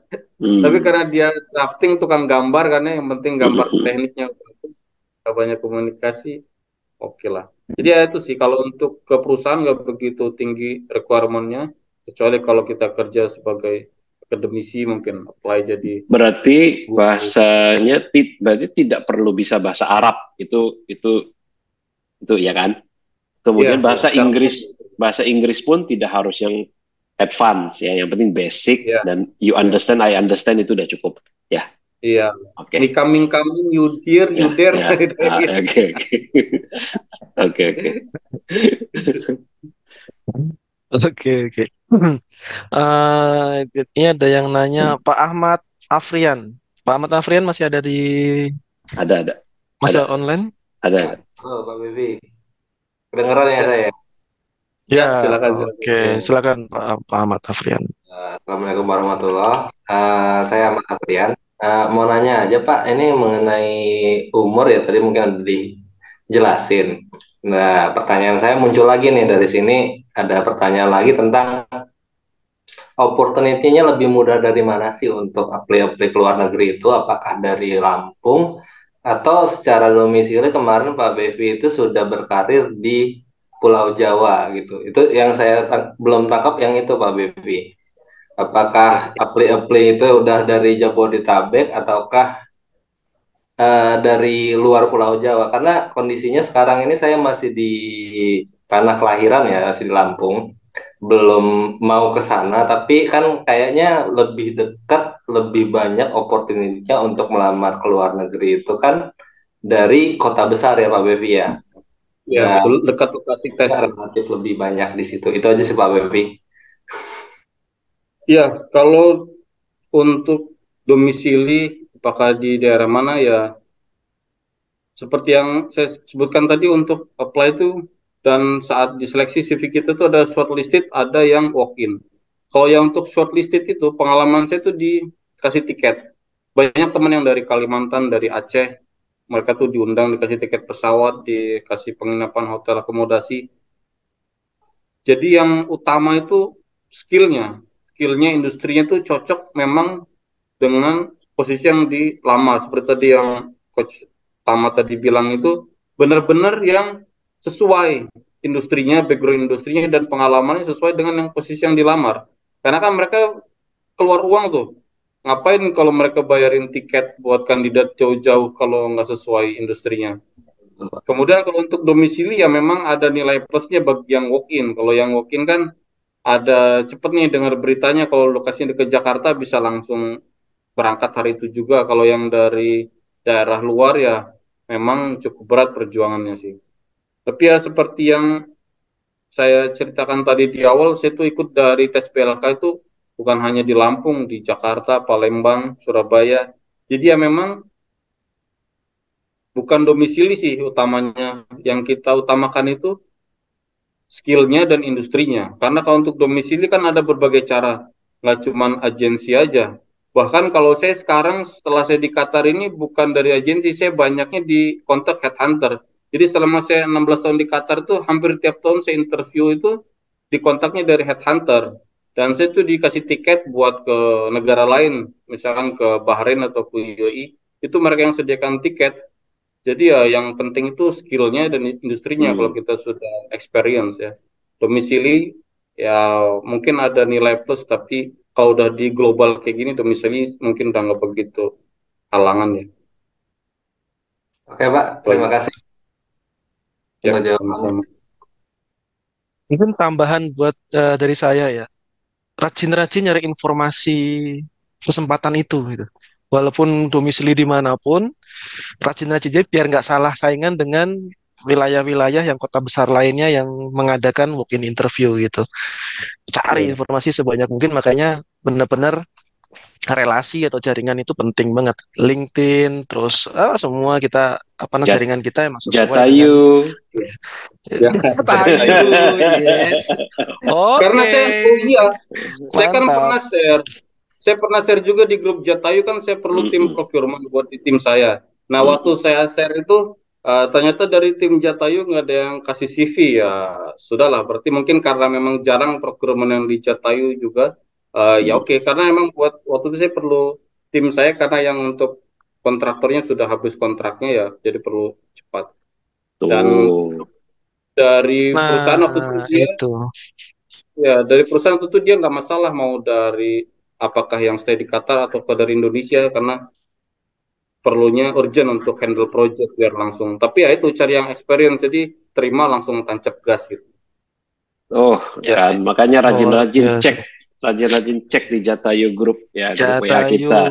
Ya, insya Allah bermanfaat. Mudah-mudahan Pak Bevi ada lagi ya kan lowongan di sana. Kalau untuk bulan September rencana ada rekrutmen campaign, jadi user dari Qatar ke Jakarta sekitar bulan September atau akhir Agustus ya mungkin nanti saya share kalau udah ada konfirmasi tanggalnya. Di situ ada procurement, ada juga technician kalau ya yang lain-lain mungkin nanti di share aja kalau ada info. Ikut. Luar biasa, luar biasa. Tadi kan usia udah nggak dilihat. Nggak masalah. Ya, secara tanda kutip usia nggak dilihat karena udah 51 pun juga bisa masuk. Tapi requirement harus benar-benar ketat. Gitu ya, requirement ketat. Jadi kalau requirement cocok, ya tetap. Monggo, Pak KBV. Ya kalau sudah usia senior itu udah skillnya bukan lagi yang biasa-biasa aja sih harusnya karena usia saingannya dari negara lain juga. Betul. Dan secara position pun juga sudah ya boleh dibilang udah levelnya udah senior juga begitu ya KBV ya. Terima kasih Bapak-bapak semuanya. Waktu yang luar biasa terutama untuk KBV menyempatkan waktunya. Pertanyaan singkat dan padat. Akhir-akhir ini kan sering saya lihat seperti di negara Kanada ya, di mana di negara Kanada warganya komplain di mana-mana warga India. Nah, sedangkan warganya sendiri itu mungkin tidak bisa bersaing. Bagaimana dengan situasi dan kondisi di Qatar? Memang beberapa tahun yang lalu juga saya sempat tahun 2000-an juga ingin berkarir di Southeast, cuman ya karena pemikiran apa yang disampaikan KBP perihal masalah penganiayaan tenaga kerja kita, sama hal seperti halnya pemain-pemain bola kita juga kan di sana yang sekarang sudah terjadi rasisme ya. Nah, bagaimana situasi di sana? Terima kasih. Ya, untuk situasi saat saya survei ke Timur Tengah itu pilihan saya itu di Qatar, Oman dan UAE. Mengapa 3 negara itu? Karena relatif lebih lebih baik ya. Kalau untuk Saudi itu untuk ibadah cocok, tapi saat itu untuk keluarga mungkin nggak nyaman karena pertimbangan fasilitas sekolah dan lain-lain. Kalau untuk di Qatar itu fasilitas sekolah banyak, kemudian untuk keluarga juga nyaman, aman, dan nggak begitu ada kayak rasis ya. UAE apalagi tahu sendiri kita di Dubai malah lebih moderat lagi, udah bebas. Itu nggak ada masalah kalau untuk rasisme. Kalau untuk di Oman, saya sukanya di Oman itu karena Oman itu orangnya lembut-lembut. Jadi sebagian besar tuh Oman itu lembut dan suasananya juga walaupun Timur Tengah tapi banyak suasana seperti di Indonesia, ada sungai hijau-hijau. Kalau di Qatar kan sama sekali nggak ada sungai. Qatar ini kalau yang saya tahu negara terdatar di dunia. Jadi rata aja, nggak ada sungai, nggak ada lembah. Jadi ya kalau untuk Oman tuh masih hijau, segar. Nah, kalau yang untuk di Kuwait, Kuwait itu gajinya paling tinggi. Untuk kerjanya nggak ada masalah. Kalau untuk kerja profesional ya. Tapi kalau untuk kehidupan sosial itu banyak teman yang kurang nyaman kalau untuk di Kuwait. Karena kurang, untuk lingkungannya kurang aman lah. Banyak keluhan. Jadi ya kalau pilihan saya Qatar, Oman, dan UAE dari hasil survei saya. Nah, untuk orang lokalnya sendiri, kalau seperti di Saudi kan sudah banyak orang lokal yang kerja juga di sektor-sektor umum. Kalau untuk di Qatar, karena yang tadi saya sebutkan penduduknya sedikit, hanya 500.000, dan yang bekerja mungkin sekitar 200-an, 200-300 ribu maksimal. Dan pemerintah pun kasih fasilitasnya bagus untuk mereka. Jadi saya beberapa kali itu membimbing yang baru lulus kuliah. Itu benar-benar dari nol, dan dia pernah minta tolong ke saya untuk ngeprintin slip gaji dia. Minta tolong print karena dia nggak bisa ngeprint. Begitu saya print slip gaji dia, ini S1 baru lulus, itu gajinya kalau kita konversi itu 200 juta. Jadi orang Qatar itu sendiri yang S1 baru lulus gajinya itu udah 200 juta.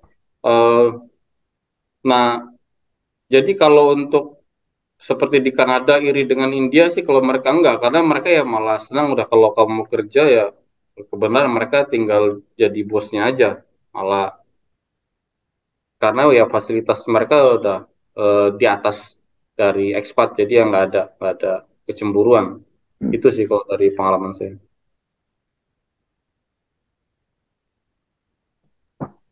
Kan Mungkin dari ada orang-orang negara aslinya malah lebih tinggi ya Pak Bevi ya, iya secara lebih tinggi. salary Jadi dan fasilitas ya. iya, jadi gaji fresh graduate-nya itu udah bisa dibilang sama dengan gaji yang ekspat yang experience. Hmm. Ya, ya. Berarti memang benar-benar menghargai warga negara sendiri ya, gitu. Dan selain itu, coach, mereka tuh sebulan sekali tuh setiap hari Jumat itu sering ngadep ke apa ya kita bilang tuh kayak balai pemerintah lah. Hari Jumat itu teman saya, wah ini hari Jumat ini besok, senang dia. Kenapa? Karena hari Jumat itu sering ada penghapusan hutang dari pemerintah. Jadi dia sana ngajuin penghapusan hutang. Seperti kemarin bulan puasa aja kan ada bantuan dari emirnya, pimpinan tuh per orang tuh dikasih sekitar 2 miliar. Itu untuk penghapusan hutang. Wih, luar Waktu Ramadan. biasa. Jadi biasanya saat Ramadan atau hari Jumat, hari tertentu tuh ada ya ini buat ya bisa Untuk ngajuin buat warganya sendiri ya. ya untuk warganya sendiri. Kalau untuk ya. Kalau untuk yang ekspat, untuk yang pendatang-pendatangnya enggak ya. Kalau yang untuk yang ekspat itu coach, kalau yang saya manfaatkan itu untuk pinjaman ya. Jadi saya tuh pernah mengajukan pinjaman. Itu awalnya kan saya kan mengajukan pinjaman kan awal ya. Udah mau daftar itu dengerin itu. Enggak, malum lah kan kita kalau dari Indonesia itu kan banyak hutang kan, masih banyak pinjaman tanggungan. Saya mau pinjam di sinilah buat ngunasin hutang di Indonesia. Saya tuh cuma pinjam 20 apa 50 juta lah, diketawain sama mereka. Kamu ngapain pinjam 50 juta? Malah ditawarin pinjam 400 juta, kembalikannya 440 juta selama 4 tahun. Ah loh, 10% dalam 4 tahun berarti kecil banget. Gila. Ya. Iya, Gila. saya minjem 50 juta tuh diketahuin, ngapain minjem 50 juta buat apa gitu. Waduh, kata saya. Ya udahlah, kata saya boleh buat. Amazing. Ditawarin ini. Karena memang Qatar tuh salah satu negara kaya juga ya di sana. Qatar, Kuwait gitu ya. Iya, bukan cari uang, banknya bukan cari uang dari pinjaman ke masyarakat dari korporat mereka kan. Kalau masyarakat kan udah kayak ya mungkin buat sosial aja kali, gak cari keuntungan. Iya, iya, Dua iya, setengah iya. 2,5% per tahun pinjamannya. 2,5% per 400 tahun. 400 Deposit juta. hampir sama kayak deposit. Iya, kecil banget Luar bunganya, biasa. bunga Kecil pinjamannya. banget. Yang Nah, tapi biasa. ada yang butuh uang tuh boleh pinjam sama Kak Bevi. Kak Bevi. Ada Betul. ada kasus teman kita pekerja Indonesia ada kasus. Karena kan enak nih pinjam uang, dia pinjam uang di Qatar. Kemudian pindah kerja ke UAE, pinjam uang di UAE. Kabur lagi pindah kerja ke Saudi. Oke, udah pinjam di 3 negara itu dia pulang ke Indonesia. Enjoy lah ya. Pikir dia, oh udah aman nih. Begitu 10 tahun kemudian, ya beberapa tahun kemudian lah dia dapat tawaran kerja lagi ke Qatar. Balik dia ke Qatar, begitu di Qatar di airport langsung ditangkap masukin penjara. Oh, Pikir dia kan mungkin udah lupa ya, udah berapa tahun yang lalu kali udah dihapuskan. Jadi ya jangan tetap disalahgunakan. menjadi itu ya blacklistnya mereka ya. Iya. Iya, iya, iya, iya, iya. Luar biasa. Oke, oke. Oke, teman-teman, bagi yang mau listing pinjaman silakan di chat. Ketik mau. Ketik mau spasi nama. Spasi nama. Kayaknya pensiun kalau bikin DPR nih. Ya, KBV sudah bisa dapat pinjaman 1 miliar untuk 5 tahun. Tinggal dibagi-bagi ke grup Jatayu.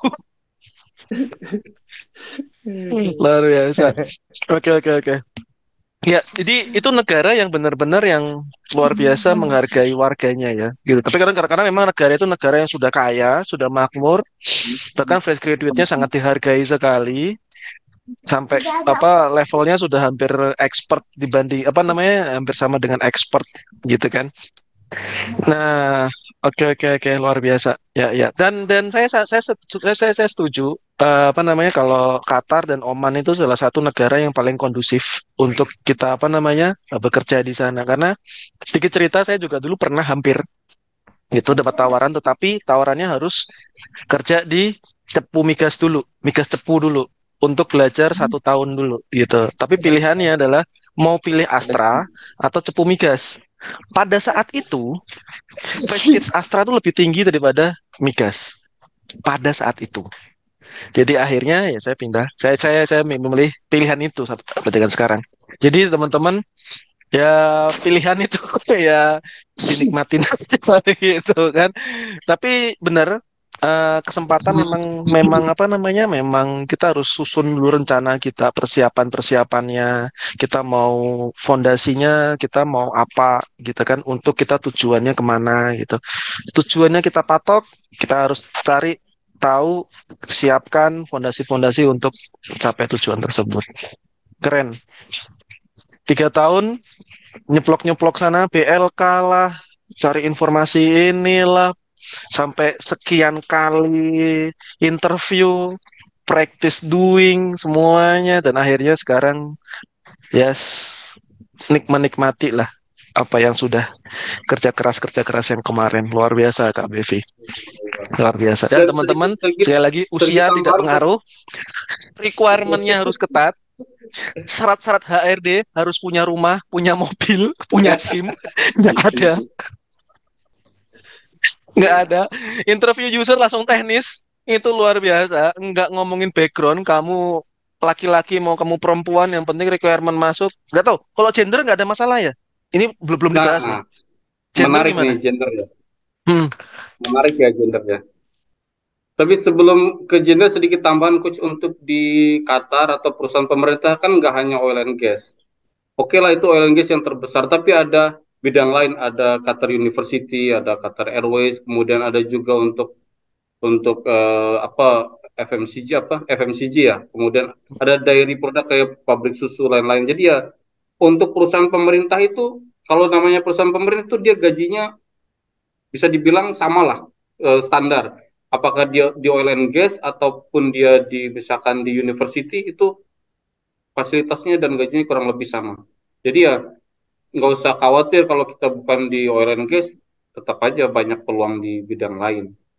Nah, kemudian kalau yang untuk mengenai gender perempuan, kalau yang saya tahu tuh perempuan itu malah justru untuk di Qatar itu untuk karirnya itu lebih didukung. Kalau saya sendiri beberapa kali saya malah disalip sama perempuan karena perempuan Oke, oke, oke. karirnya banyak yang bantu malah. Dan bukan hanya di karir ya, di antrian juga di mall dulu tuh kalau misalkan ini perempuan udah diduluin. Jadi kita kadang di ini di apa di belakangin ya kalau untuk antrian pemerintahan. Jadi ya kalau perempuan sih nggak begitu masalah untuk karir. Banyak perempuan Oke, oke. di Indonesia, pekerja Indonesia yang jadi manajer pun banyak.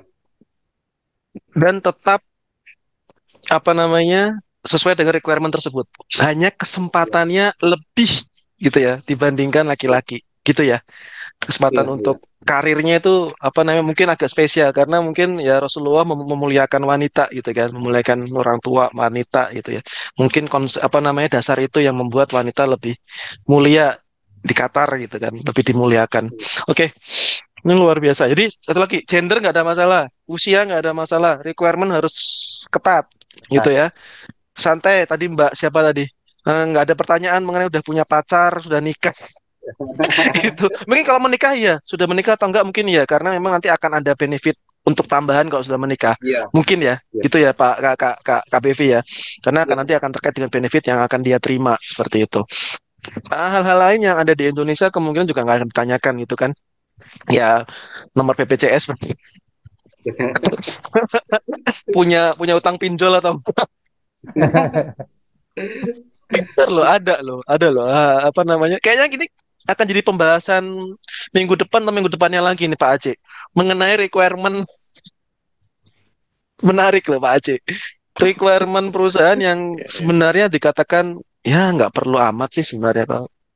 Toh juga kita bisa sukses di negara lain gitu kan dengan requirement yang benar-benar kita ya spesialisnya kita seperti apa tanpa ngelihat background yang benar-benar mendalam sampai ke private ya seperti itu. Saya pernah itu, Jadi saya, pernah apply ke perusahaan Indonesia itu isi formnya banyak sekali nama saudara, nama kakak adik segala yes macam. yes Sini ngapain nama kakak adik saya diminta iya juga? iya. Itu kan nggak saya isi. Dia nanya kok nggak di sini nama kakak adik. Kata saya apa hubungannya kakak adik saya sama kerjaan saya nggak ada hubungannya. Yes benar Nama benar orang tua, benar nomor KTP. Kata saya ngapain minta iya nomor KTP orang tua saya? iya benar ya itulah kita kita nggak tahu ya atau kaum ya nggak ngerti deh ya atau nanti akan ada korelasinya dengan Disdukcapil perusahaan-perusahaan tersebut. Ya tapi ya itulah apa fenomena di plus 62 gitu kan ya. Nanti coba apa namanya kita bahas nih Pak Aceh, Pak Yudi. Mungkin minggu depannya lagi lah ya. Kita bahas. Nanti kita hadirkan siapa member Jatayu yang sudah 1.000 lebih yang expert di bidang HR, kita jadikan narasumber di situ. Iya, bisa. Gitu ya. Bisa. Ya, karena Oke. jujur kita pengen tahu juga ya ngapain sih ngisi-ngisi itu tuh siapa tahu memang ada di balik itu ada kegunaannya tapi ya so far kita belum terpikir gitu loh ya kan. Ya. Oke. Yes, apa namanya? Kalau Omar Qatar, yes, itu negara yang paling kondusif. Memang jadi satu pilihan bagi perusahaan-perusahaan yang bergerak di bidang migas di Indonesia. Kadang-kadang lulusan atau ex-nya migas di Indonesia itu pasti larinya ke Qatar dan Oman. Qatar, Oman, UAE, apa namanya, Arab dan Kuwait ya. Seperti itu. Nah, cuma nih pertanyaan mungkin agak bukan ya, mungkin terakhir lah ya. Apakah bidang oil and gas masih prestige dibandingkan yang sekarang sudah teknologi. Orang-orang udah berpikir bahwa oh kita ke IT aja, ke sistem yang orang lebih apa namanya? Lebih ya prestige juga gitu loh. Nah, menurut Kak Bevi bagaimana?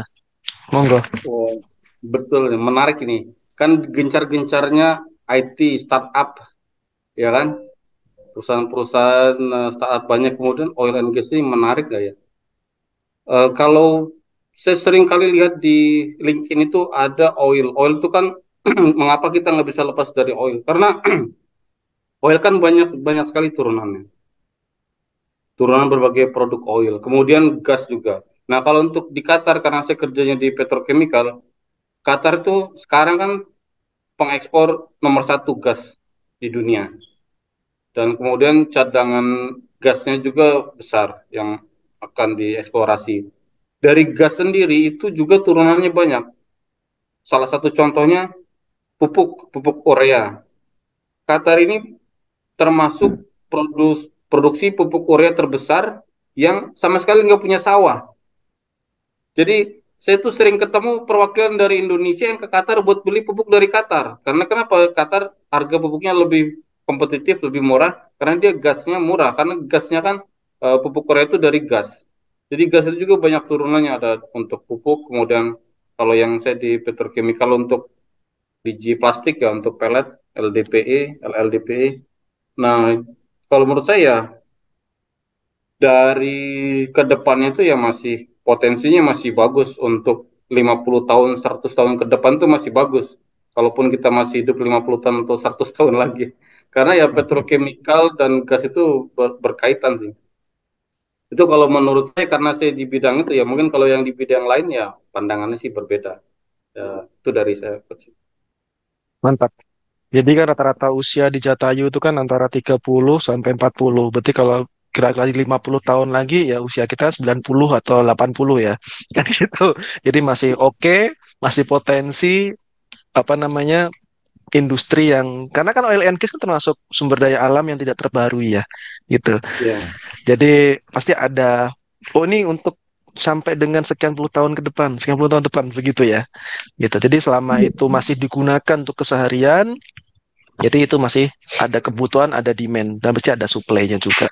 Oke, luar Makanya biasa. Qatar gencar invest ya, Coach ya. Gencar invest dia karena dia tahu itu bakal sebenarnya bakal habis nih. Makanya dia beli properti di UK, bahkan di Indonesia pun dia beli lahan kan. Untuk Qatar kan dia beli lahan pertanian di Indonesia.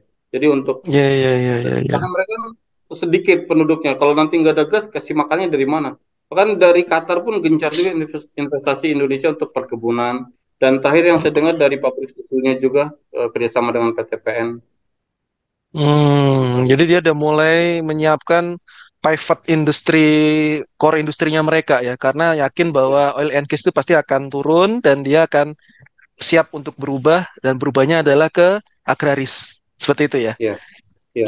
Oke, dan peternakan itu lebih itu ya, peternakan karena emang banyak kambing, banyak sapi gitu ya.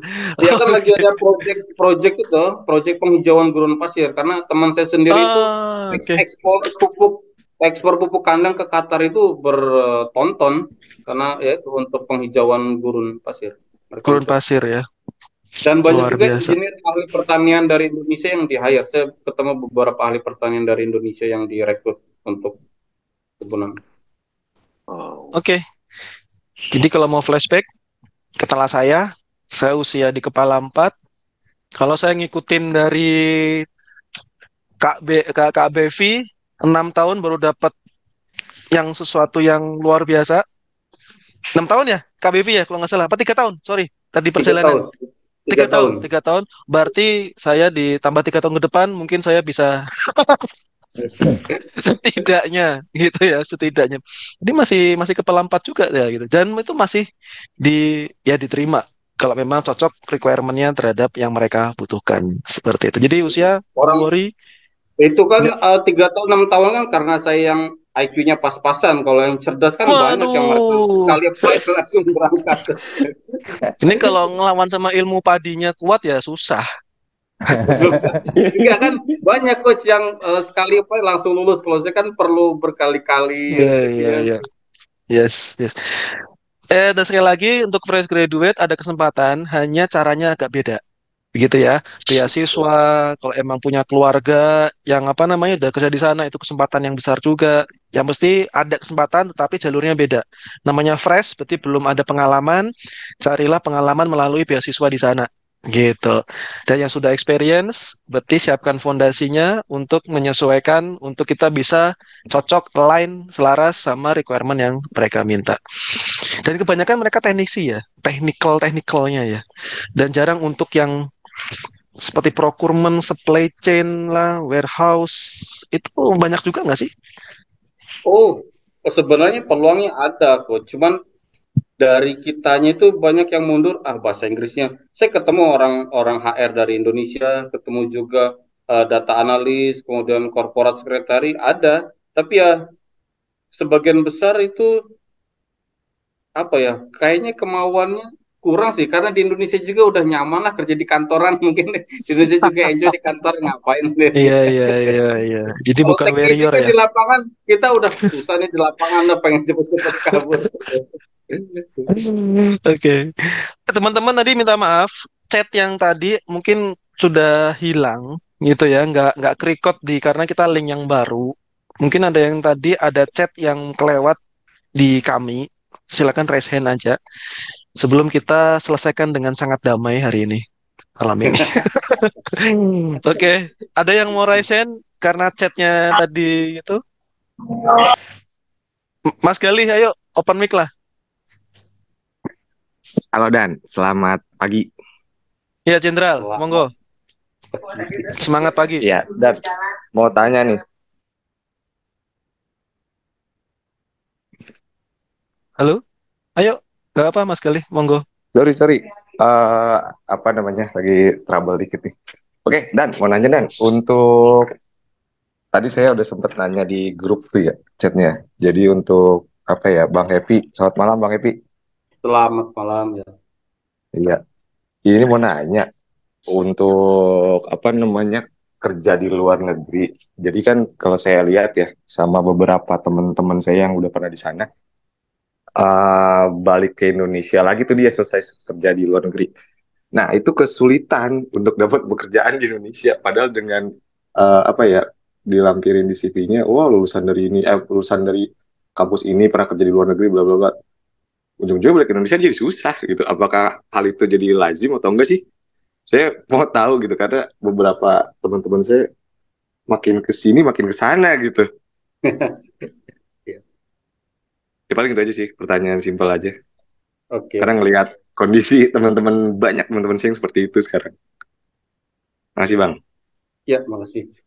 Ya, kalau untuk soal banyak atau sedikitnya saya nggak paham sih. Kalau saya sih cerita dari pengalaman pribadi. Contoh pertama dari STM, ada teman saya waktu saya tes ke Jepang itu saya nggak lulus. Nah, teman saya itu lulus, dia ke Jepang 3 tahun. Begitu dia balik lagi dari Jepang, mudah sih buat dia untuk join ke manufacturer company yang perusahaan Jepang yang di Cikarang satu ya. Nah, kemudian kalau untuk saya sendiri, saya awal kerja di Indonesia itu 2 tahun, 3 tahun itu saya apply ke oil company di Indonesia itu seperti ya top oil company lah di Indonesia itu susah karena mereka kan requirement tinggi.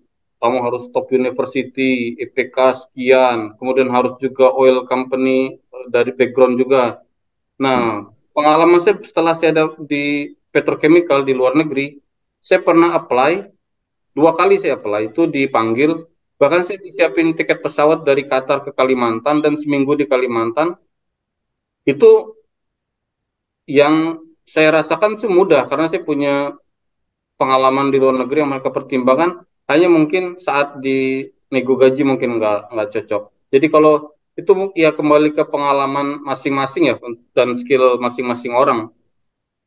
Oh, apakah dari luar negeri kemudian susah cari kerja lagi atau enggak? Cuman kalau buat saya sendiri itu justru saya malah bisa dapat kesempatan di oil company di Indonesia untuk direkrut, hanya aja belum rezeki untuk bergabung. Itu kalau yang saya alami itu aja sih. Oh, berarti saya bisa bilang ke teman-teman saya banyakin sedekah loh.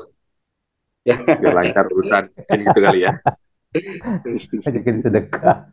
Iya, betul. Malah yang satu untuk yang pernah saya alami di perusahaan oil company yang basisnya di UK itu karena saya ada sertifikasi CHIPS itu, saya apply pagi, sorenya langsung dijadwalkan untuk interview. Jadi saya apply hari itu juga langsung di reply langsung respons. untuk di oil company di Indonesia. Ya tiga kesempatan berarti 3 perusahaan yang berbeda. Ya kalau buat saya sih jangan terlena ya, karena gini nih, banyak kita yang di Indonesianya susah, begitu ke luar negeri kita ngerasa wah dapat gaji lumayan nih, terus banyak yang kemudian terlena, apakah dia enjoy kemudian nggak melanjutkan pendidikannya, ada yang khusus untuk nabung aja lah, investasi aja ke properti, ke aset. Jadi banyak teman-teman saya tuh yang begitu saya ajak, ayolah kita kuliah lagi, ngapain kuliah lagi, udah cukup mau ngapain sekolah tinggi-tinggi jadi profesor, udah kita fokus ngumpulin duit. Jadi pilihan masing-masing, ada yang tetap invest lanjut ke pendidikan, ada yang investnya pilih ke tabungan atau ke usaha. Kan orang kan ininya beda-beda ya, ngapain dia ngejar karir, mendingan dia ngejar tabungan aja, ngapain ngejar sekolah tinggi-tinggi, kita udah tua juga nggak mau kerja lagi sama orang, mendingan kita nabung aja. Ya pilihan masing-masing orang sih. Yes, setuju.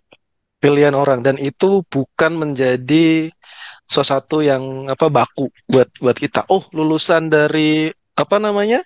Lulusan X-nya dari oil and gas luar negeri susah nyari kerja di Indonesia, itu nggak baku juga, gitu ya. Nggak baku juga. Terus kemudian, tapi memang kalau dibikin persentase itu memang kebanyakan orang udah kalau udah di luar negeri udah gaji tinggi biasanya invest properti, bukan investnya perut ke bawah, bukan ke atas. Leher ke atas, bukan leher ke atas tapi leher ke bawah gitu. Setuju. Jadi lebih ke usaha sendiri dan sebagainya, tapi itu silakan, itu pilihan gitu lagi ya, bukan suatu yang jadikan jadikan memang seperti itu gitu kan, enggak. Pilihan, Bukan silakan. salah benar kok ya, bukan salah benar. Yes, bukan salah benar. Masalahnya itu pilihan ya. Sekali lagi pilihan. Kalau pilihan itu ternyata jadi masalah, ya berarti ya memang bukan rezeki Anda kan gitu. Itu aja. Udah gitu aja. Damai dengan diri sendiri aja udah cukup. Oke, ini kurang lebih sekitar 10 menit lagi kita akan off. Sekarang kita masih menggunakan Zoom yang free karena masih ada kendala teknis dengan link yang profesional. Jadi semoga tadi adalah pertanyaan terakhir dari Mas Galih, nggak ada pertanyaan lain lagi. Nanti kalau ada pertanyaan yang lebih detail, kita selesaikan dengan damai di grup Jatayu 1, gitu ya. Karena grup Jatayu 1 ini udah hampir full, ya nanti kita akan beranak ke grup Jatayu 2. Kita doakan semoga makin makin besar, makin bermanfaat untuk seluruh member gitu, pada khususnya dan pada umumnya seluruh warga Indonesia, karena kita mencerdaskan kehidupan bangsa. Gitu. Sama kita boleh foto dulu ya. Lupa tadi. Oke, closing speech our founder Jatayu, Pak Aje, monggo. Ya, gue lagi. Malam ini kita thank you banget ya kedatangan tamu istimewa. Jadi Pak Bevi ini saya juga baru kenal sebenarnya ya bro ya. Kita baru kenal tahun lalu ya. Jadi saya pertama kali bertemu beliau itu justru di rumahnya beliau. Ya. Jadi waktu itu iseng kita ngobrol di LinkedIn, terus saya mau ketemu teman saya di Cilegon ya. Terus beliaunya ini nyamber gitu. Mau ikutan dong gitu. Dalam hati ini siapa sih orang mau ke Cilegon dia ikut-ikut gitu kan. Taunya rumah dia di Cilegon. Malah beliau menawarkan rumahnya jadi tempat ngumpul. Akhirnya kita ngumpul di situ, ngobrol asik gitu. Memang orangnya very very humble ya. Very very humble, very very knowledgeable, very very pengen berbagi ya, luar biasa sih. Ya, jadi dan malam ini terbukti kita mendapatkan banyak sekali asupan gizi ya. Memang malam ini tidak begitu banyak yang ikut ya, tapi ini benar-benar niche ya, benar. Jadi ini tuh benar-benar informasi untuk orang-orang yang benar-benar mau untuk bekerja di Timur Tengah. Informasi ini banyak berguna. Memang informasi ini tidak untuk semua orang ya, tapi untuk orang-orang tertentu ini sangat berguna dan sangat berharga ya. Jadi terima kasih banyak Kak Bevi ya, dia mau dipanggil Kak. Ya. Selamat bertugas ya. Kalau ke tanah air lagi, yuk. Saya sih ada ide nanti kalau misalnya Kak Bevi nanti balik lagi ke tanah air, kita bikin ya gathering kecil-kecilan lah ya. Bisa di Cilegon, bisa di ya mana aja lah.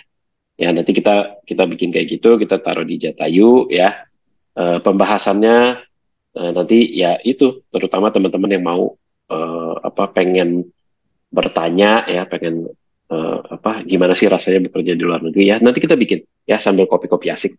Ya jadi thank you Om Bevi, Pak Bevi, Kak Bevi ya malam ini. Thank you juga Pak Tama ya, tiba-tiba saya pentil suruh jadi moderator. Dan ternyata beliau juga ternyata punya pengalaman ada apply juga ke luar negeri dan saya juga baru tahu.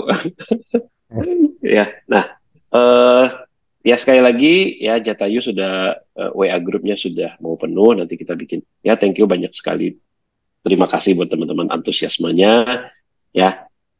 Ya tentu saya akan ingatkan lagi untuk Jatayu Gathering ya, untuk segera kalau bisa bergabung ya, karena acaranya bakal seru banget ya.